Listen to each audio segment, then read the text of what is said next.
The millionaire stood helpless beside his silent Ferrari on the roadside, rain soaking his tailored suit and pride equally, when a small voice broke through the storm, soft, innocent, almost unbelievable. "My dad can fix it," the little girl whispered. And in that moment, a man who owned everything realized he might be missing the one thing money could never buy. The Ferrari had never failed him before. Not in Monaco, not in Dubai, not on private tracks where speed was measured in status rather than miles.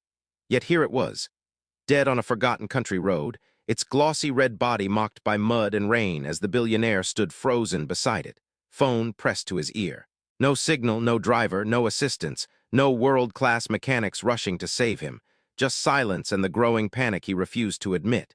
Because men like him didn't panic, they controlled outcomes, but control slipped the moment thunder cracked, and a pair of worn-out shoes appeared in his peripheral vision, followed by a little girl holding a torn school bag, her hair tied in uneven braids.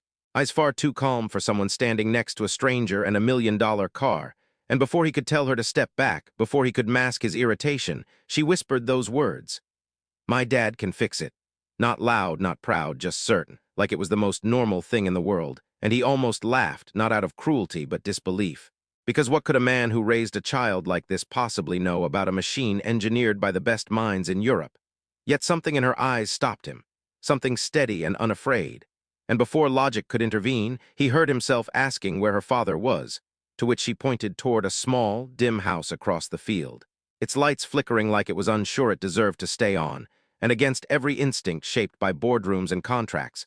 He followed her, shoes sinking into mud, ego dragging behind him, until the door opened and a man appeared.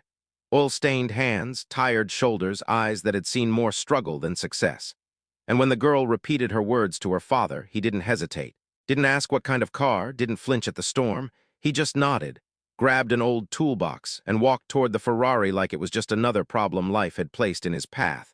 And the millionaire watched in disbelief as this man listened to the engine, the way others listen to heartbeats, his fingers moving with quiet confidence, explaining nothing, demanding nothing, while rain washed away the illusion that wealth equaled worth.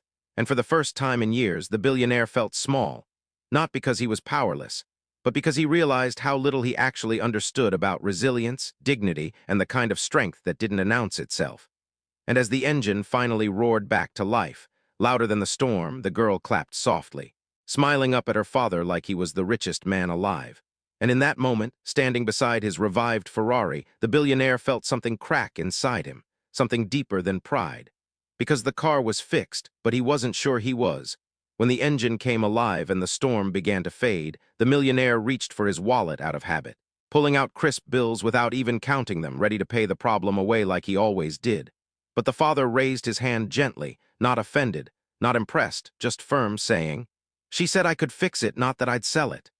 And those words landed heavier than any insult the billionaire had ever faced, because they weren't spoken in anger, only truth. And the silence that followed was louder than the rain, forcing him to really look at the man in front of him.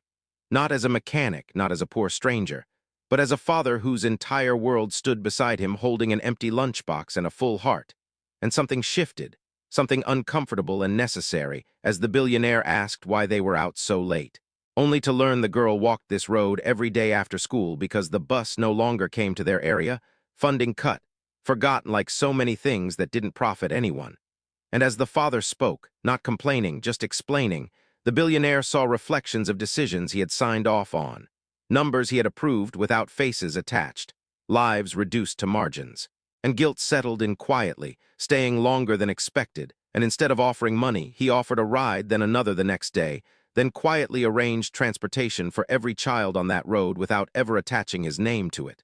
But the real change came later, when he returned, not in the Ferrari, but in a simple car, asking the father to join a new venture, not as charity, but as partnership, valuing skill over status.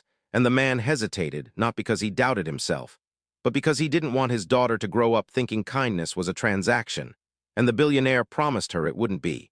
And months later, when the company launched and reporters asked what inspired it, the billionaire didn't talk about innovation or profit. He talked about a little girl who believed in her father, and a man who fixed more than an engine that night.